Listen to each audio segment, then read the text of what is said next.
নমস্কার বন্ধুরা, কাকুলিস কিচেনে আপনাদের সকলকে স্বাগত জানিয়ে আজকে রেসিপি শুরু করছি। আজ আমি এমন একটা রেসিপি তৈরি করে দেখাবো যেটা আপনারা লাঞ্চ, ডিনার বা ব্রেকফাস্টেও খেতে পারেন। বাচ্চাদের স্কুল কলেজেও টিফিনে দিতে পারেন। অনুরোধ রইল পুরো রেসিপিটা দেখার, আর দেখে যদি আপনাদের ভালো লাগে তাহলে অবশ্যই লাইক, কমেন্ট এবং শেয়ার করে দেবেন। চ্যানেলটিকে সাবস্ক্রাইব করার অনুরোধ রইল বেল আইকন সহ আরও নিত্য নতুন রেসিপি দেখার জন্য। আজ আমি তৈরি করে দেখাচ্ছি ধনেপাতার পরোটা বা ধনিয়া পরোটা। আমি যে পরোটাগুলো বানিয়েছি তার মধ্যে একটা আমি খুলে দেখাচ্ছি, দেখুন কত সুন্দর হয়েছে ভেতরটা। আপনারাও কিন্তু আমার ভিডিওটা দেখলে এমন পরোটা বানিয়ে নিতে পারেন। তাহলে চলুন রেসিপিটা শুরু করা যাক। প্রথমেই একটা বাটি নিয়ে নেব, আর বাটির মধ্যে একটা ছাঁকনি দিয়ে আমি 2 বাটি ময়দা খুব ভালো করে চেলে নেব। রুটি বা পরোটা যেটাই বানান সবসময় ময়দা বা আটা চেলে যদি আপনারা মাখেন তাহলে কিন্তু ময়দা মাখাটা খুব ভালো হয়।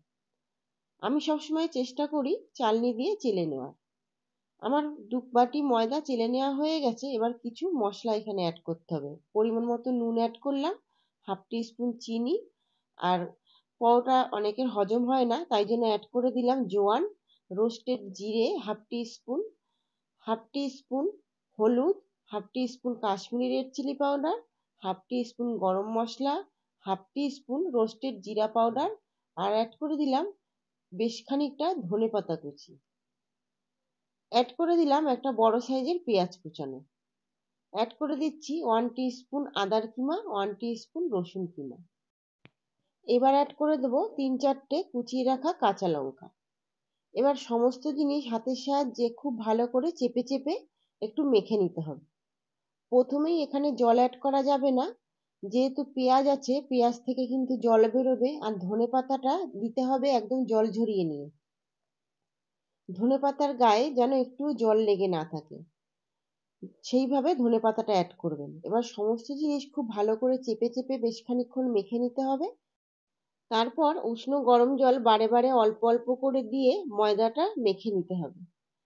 ময়দাটা মাখার জন্য জল একবারে দেওয়ার দরকার নেই, অল্প অল্প করে দেবেন।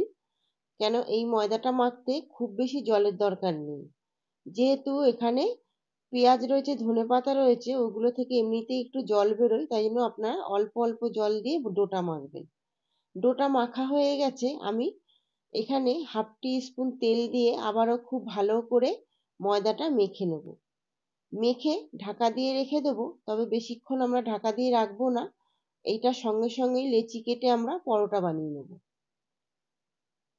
আমি একটা লেচি কেটে নিয়েছি, এটা রুটির থেকে একটু বড় সাইজ নিয়েছি, আর উপর থেকে গুঁড়ো ময়দা ছড়িয়ে দিয়ে এবার পরোটা বেলে নেব। প্রথমে শুকনো ময়দা দিয়ে হাতের সাহায্যে চেপে চেপে একটু ফ্ল্যাট করে নিয়েছি, আর এবার রুটির মতন গোল করে আগে বেলে নেব। এপিট ওপিট উল্টে পাল্টে একটু পাতলা করেই পরোটাটা আমি বেলে নিচ্ছি। পরোটা দেখুন খুব বেশি মোটাও হবে না, আবার খুব বেশি পাতলাও করা যাবে না।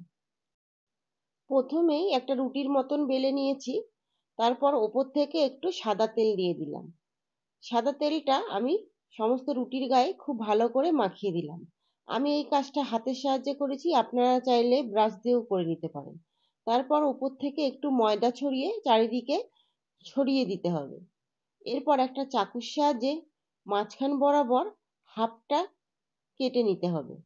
পুরোপুরি আমরা কাটবো না, একটা পাশ অল্প করে কেটে নেব। দেখুন আমি কিভাবে কেটেছি সেইভাবে কেটে নেবেন। তারপর একটার পর একটা ভাঁজ করে ত্রিকোণ পরোটার শেপ আমরা দিয়ে নেব। এরপর পরোটার এপিট ওপিট খুব ভালো করে চেপে চেপে একটু দেব। তারপর ওপর থেকে আমরা শুকনো ময়দা ছড়িয়ে দেব। শুকনো ময়দা ছড়িয়ে আবারও খুব ভালো করে মাখিয়ে নিয়ে আমরা বেলনের সাহায্যে পরোটা বেলে নেব। দেখুন আমি যেভাবে বেলছি ঠিক সেভাবেই বেলে নেবেন। আর ত্রিকোণ পরোটা তো অনেকেই করতে জানে, যারা জানে না আমি তাদের জন্য বলছি। এইভাবে না পাতলা না মোটা, এই অবস্থায় আমরা পরোটাটা বেলে নেব।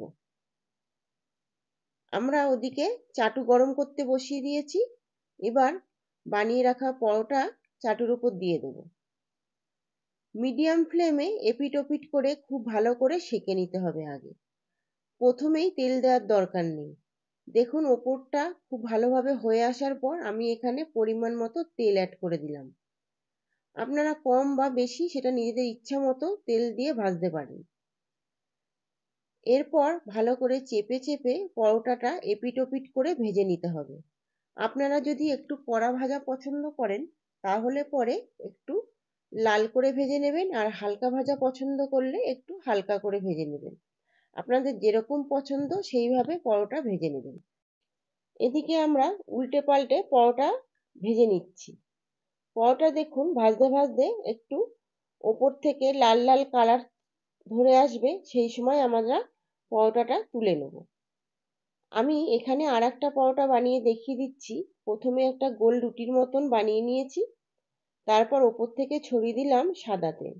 সাদা তেলটা হাতের সাহায্যে খুব ভালো করে চারিপাশে মাখিয়ে দিতে হবে, আর ওপর থেকে শুকনো ময়দাটাও ছড়িয়ে একটু চারিদিকে মেখে নিতে হবে। এরপর মিডিল বরাবর হাফ করে একটা ছুরির সাহায্যে রুটিটা কেটে নিতে হবে। এরপর আমি যেভাবে করে ভাঁজ করছি সেইভাবে আপনারাও চেপে চেপে ভাঁজটা করে নেবেন।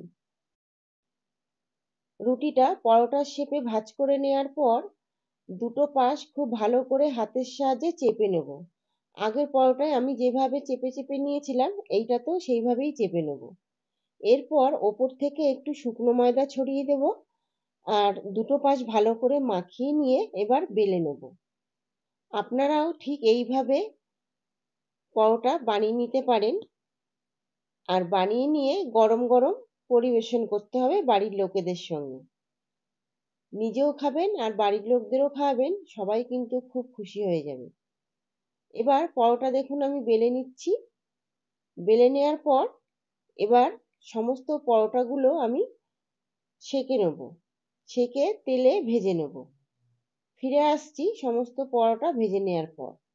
দেখুন আমার পরোটাগুলো ভাজা হয়ে গেছে, এবার গরম গরম সার্ভ করে দেব।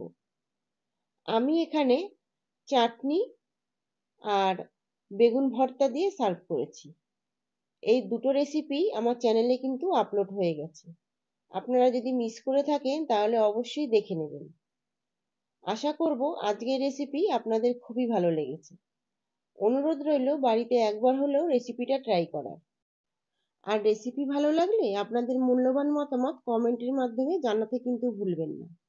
যে সমস্ত বন্ধুরা চ্যানেলটিকে এখনো সাবস্ক্রাইব করনি তারা অবশ্যই চ্যানেলটিকে সাবস্ক্রাইব করে দিও। আর আমার ফেসবুক পেজ থেকে যারা দেখছো তারা অবশ্যই পেজটিকে ফলো করে আমার পাশে থেকো। আজ এই পর্যন্ত, নমস্কার।